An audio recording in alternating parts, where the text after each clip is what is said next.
तो आप पढ़ाई कर सकते हैं हमारे एप्लीकेशन के माध्यम से बिल्कुल फ्री में। तो आज ही उसे डाउनलोड करें, जिसमें आपको क्लास 6 से 10वीं तक के चैप्टर वाइज वीडियो मिलेंगे तथा साथ ही PDF नोट्स मिलेंगे। तो आज ही उसे डाउनलोड करें, लिंक दे रखी है उसकी डिस्क्रिप्शन में। देखो आज का जो वीडियो है वो है यहाँ पर विविध प्रश्नमाला 5 है, कक्षा है आपके 10 के, RBSE बोर्ड है। तो इसके अंदर हम करेंगे क्वेश्चन नंबर 13 और 14। ठीक है, विविध प्रश्नमाला का है 13-14। तो 13 नंबर क्वेश्चन क्या कह रहा है यहाँ पे देख लीजिए। 4 संख्याएं समांतर श्रेणी में हैं, 4 संख्याएं समांतर श्रेणी में हैं। यदि उनका योग, चारों का योग, 4 संख्या है, चारों का योग अगर जोड़े तो 20 होता है और उनका वर्गों का जो योग है वो 120 होता है। तो मैं आपको थोड़ा बता देता हूँ यहाँ पर, देखिए यहाँ पे थोड़ा सा, यहाँ पे आपको क्या दे रखा है देख लीजिए। ये दे रखा है कि समांतर जो श्रेणी है उसके पदों का जो चयन है वो कैसे करते हैं। ठीक है ना, समांतर श्रेणी के पदों का चयन हम कैसे करते हैं। तो समांतर श्रेणी में स्थित संख्याएं सम या विषम पद ज्ञात करने हेतु श्रेणी के पदों का चयन सुविधा को ध्यान में रखकर निम्न प्रकार किया जा सकता है। ठीक है, अगर आपको 3 संख्या दे रखी हो, जैसे यहाँ पे 4 संख्या है, अगर आपको 3 संख्या दे रखी हो तो आपको संख्या इस प्रकार माननी है, a-d, a और फिर a+d। अगर 4 संख्या दे रखी है, हमारे ये जो क्वेश्चन है उसमें 4 संख्या है, ठीक है ना। तो पहली संख्या आपको a-3d, दूसरी a-d, तीसरी a+d और चौथी आपको a+3d ये माननी है। ठीक है ना, तो ये आपको थोड़ा सा याद रखना है। तो हम यहाँ पे क्या मानेंगे, तो माना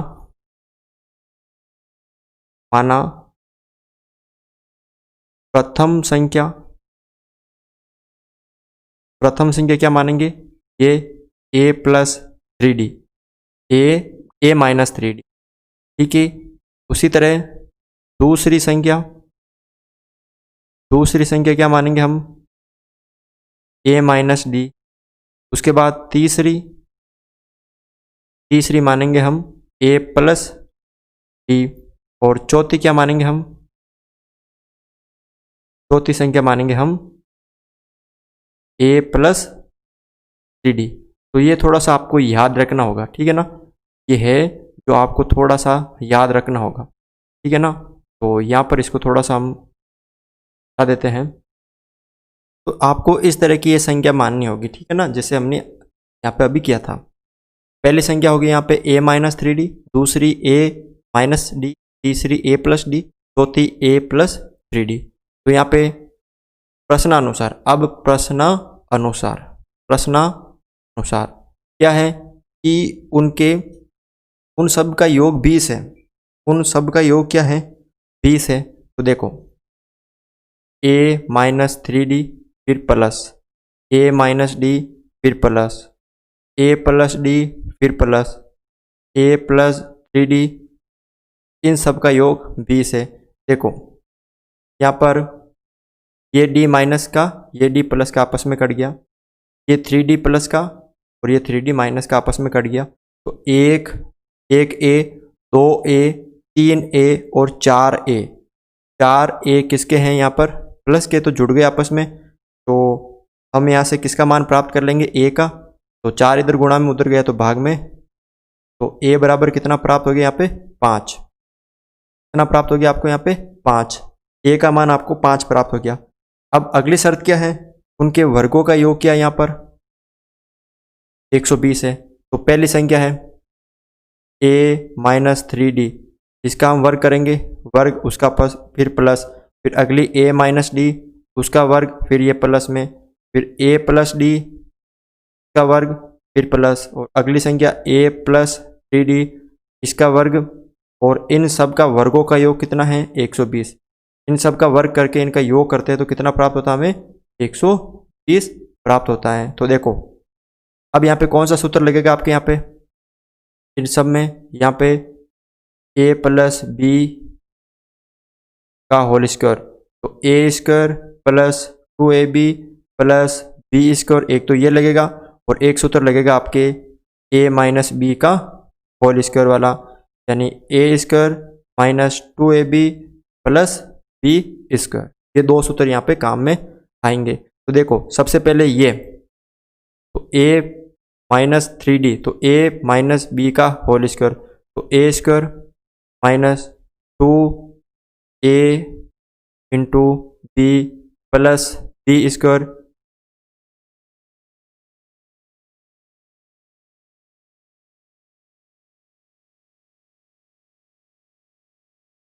ठीक है ना। तो बी स्क्वायर, तो बी क्या यहाँ पे 3d है उसका स्क्वायर, फिर अगला प्लस, फिर वापस इसको करते हैं ए स्क्वायर यानी ए स्क्वायर, इसको अब माइनस 2a और b यहाँ पे d है, फिर प्लस डी बी स्क्वायर यानी d का स्क्वायर, ये b हो गया, इसका स्क्वायर करेंगे, फिर वापस प्लस, अब इसको खोलेंगे a प्लस बी का होल स्क्वायर, तो ए स्क्वायर प्लस 2a यहाँ पे है a ही है, फिर प्लस b कितना यहाँ पे d है, फिर प्लस बी स्क्वायर यानी d का स्क्वायर, ठीक है।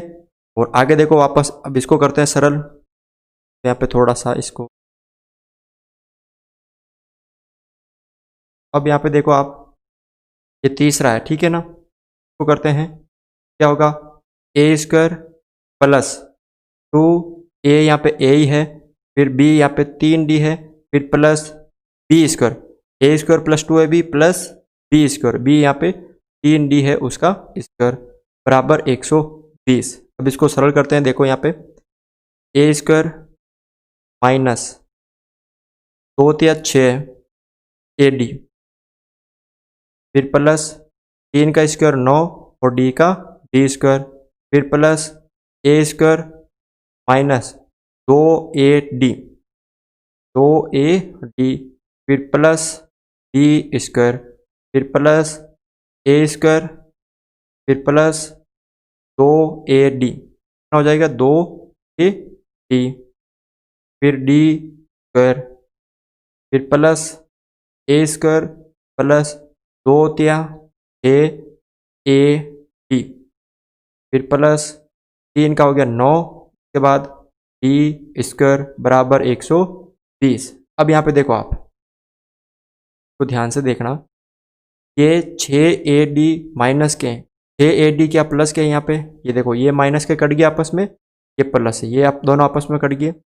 उसके बाद 2AD माइनस के हैं, ये 2AD प्लस के, ये भी आपस में कट गए, ठीक है। उसके बाद देखो आप यहाँ पर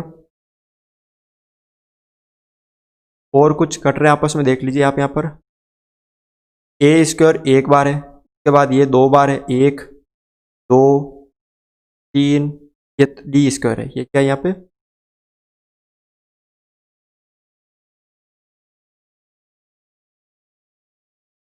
ये 1 2 और ये 3a स्क्वायर, ये 4a स्क्वायर, कितने a स्क्वायर है यहाँ पे 4a स्क्वायर। उसके बाद d कितने हो गए देख लीजिए यहाँ पे आप, 9d, उसके बाद 1d, 10d स्क्वायर हो गए, 10 और 1 11d स्क्वायर 11, और उसके बाद ये कितने हो गए 9 20d स्क्वायर, टोटल कितने 20d स्क्वायर हो गए बराबर 120।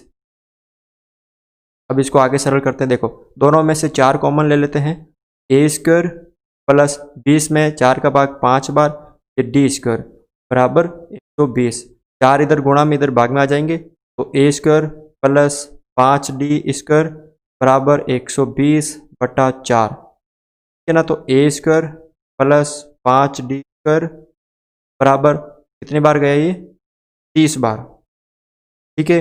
अब यहाँ पे देखो आप ए स्क्वायर, हमने यहाँ पे ऊपर देखो आप यहाँ से ये ए का मान हमने यहाँ पे निकाला था, ए का मान हमने कितना निकाला था ऊपर 5 निकाला था, ठीक है ना। अब आपको क्या करना है, इस ए की जगह 5 रखना है, तो 5 का स्क्वायर कर देंगे प्लस 5 स्क्वायर बराबर 30, 5 का 25 प्लस 5d स्क्वायर बराबर 30, 25 इधर आ जाएंगे तो माइनस क्या हो जाएंगे, 5d स्क्वायर बराबर 30 माइनस 25, ठीक है ना। आगे देखो आप यहाँ पर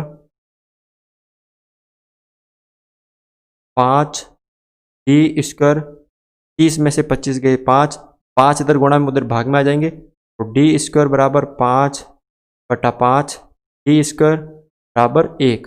अब इसका स्क्वायर करेंगे तो इसका क्या करेंगे, वर्गमूल करेंगे दोनों तरफ। अगर ये स्क्वायर हटाना तो दोनों तरफ वर्गमूल करेंगे तो डी और ए का मान प्लस माइनस यानी 1 आ जाएगा। डी का मान क्या प्राप्त हो गया, 1। अब यहाँ पे देखो संख्या क्या क्या हो गई, डी का मान कितना प्राप्त हो गया, 1। ठीक है, डी का मान आपको क्या प्राप्त हो गया, 1 प्राप्त हो गया, और ए का मान आपको 5 प्राप्त हो गया। यहाँ पे देखो संख्या मैं ऊपर लिख लेता हूँ। प्रथम संख्या ए का मान 5 है, प्रथम पहली संख्या क्या है, ए माइनस 3d। ए का मान तो 5 है, माइनस 3, 3 को डी यानी 1 से गुणा किया तो 3 यानी 2 हो गई। इसी तरह दूसरी संख्या ये सबसे नीचे लिखने हैं आपको, ठीक है। उसके बाद दूसरी संख्या है ए माइनस डी। अब ए है 5 और डी है 1, कितना आ गया यहाँ पे, 4 आ गया। ए माइनस डी 5 माइनस 1 यानी दूसरी संख्या 4। फिर तीसरी संख्या क्या है, ए प्लस डी, 5 प्लस 1 बराबर 6। तीसरी संख्या हो गई 6। अब आपको चौथी बतानी है, चौथी क्या है, ए प्लस 3d। ए तो 5 है, प्लस 3 और 3 को 1 से गुणा करेंगे तो 3 ही आएंगे। 5 प्लस 3 बराबर 8। तो पहली संख्या हो गई आपके 2, दूसरी 4, तीसरी 6 और चौथी 8। ठीक है ना। तो इस तरह से ये क्वेश्चन आप सरल कर सकते हो। अगला क्वेश्चन यहाँ पे 14 क्वेश्चन है। क्या कह रखा है कि यदि एक समांतर श्रेणी के n पदों का योग दे रखा आपको, यानी एस n दे रखा है आपको, क्या दे रखा है, 3n स्क्वायर बटा 2 प्लस 5n बटा 2, तो उसका 25वां यानी a 25 आपको याद करना है। तो उसके लिए हमें सार्व अंतर और प्रथम पद की जरूरत है। तो देखो यहाँ पर आपको क्या करना है, एस एन, अगर मैं यहाँ पे एस एन की जगह 1 रख रहा हूँ तो यानी इसका मतलब जैसे आपने देखा होगा, ये जो समांतर श्रेणी होती है A1, A2, A3, ये मैं आपको समझाने के लिए करवा रहा हूँ, A4। ठीक है, अब S1 ज्ञात कर रहा हूँ। S1 का मतलब है प्रथम एक पद का योगफल। एक पद का योगफल एक ही संख्या होगी, इसका मतलब हम उसका प्रथम पद ज्ञात कर रहे हैं समांतर श्रेणी। तो S1 ज्ञात करना है। जहाँ भी आपको n नज़र आ रहा है वहाँ पे आप 1 रख दो, तो 3n यानी 1 का स्क्वायर फिर बटा 2 फिर प्लस 5 और यहाँ पे 1 बटा 2। ठीक है ना। तो 3 और इंटू 1 हो गया बटा 2 प्लस 5 बटा 2, कितना हो गया ऊपर, 3 बटा 2 प्लस 5 बटा 2 यानी 5 और 3 8 बटा 2 हो गए, क्योंकि हर तो समान है, तो यानी 4 हो गया। यानी S1 4 है, तो उसका मतलब A1 भी कितना है, यहाँ पर A1 भी कितना है, 4 है। A1 यानी प्रथम पद भी कितना है, 4 है। इसी तरह हम एक पद और ज्ञात कर लेते हैं अगले, मतलब A1 हमें प्राप्त हो गया 4 है।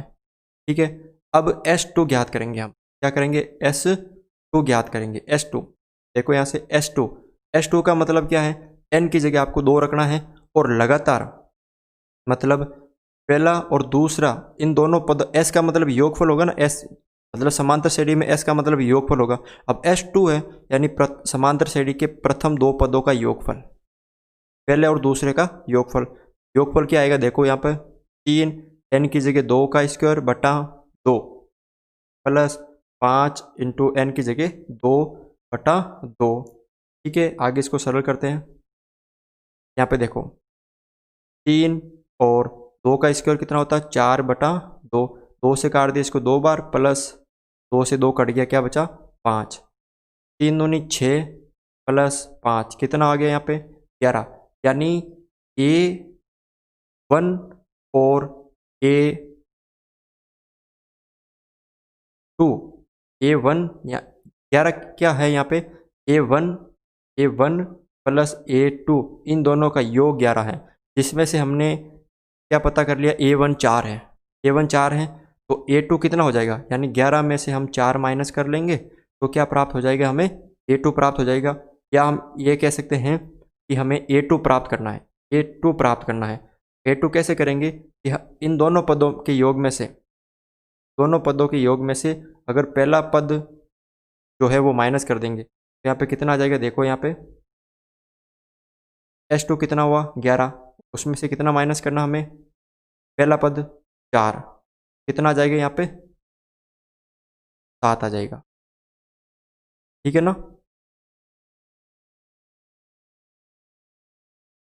तो यहाँ पे देखो आपको क्या क्या प्राप्त हो गया। यहाँ पे आपको यहाँ पे A2 प्राप्त हो गया, यानी जो समांतर श्रेणी है उसका A2 भी आपने निकाल लिया, कितना 7 है। ठीक है। अब यहाँ पे देखो, अब आपने प्रथम पद निकाल लिया, समांतर श्रेणी का प्रथम पद। ठीक है, ये काम आपको इसके नीचे करना, इसके नीचे करना। ठीक है, प्रथम पद आपने निकाल लिया कितना 4, यानी A आपने निकाल लिया।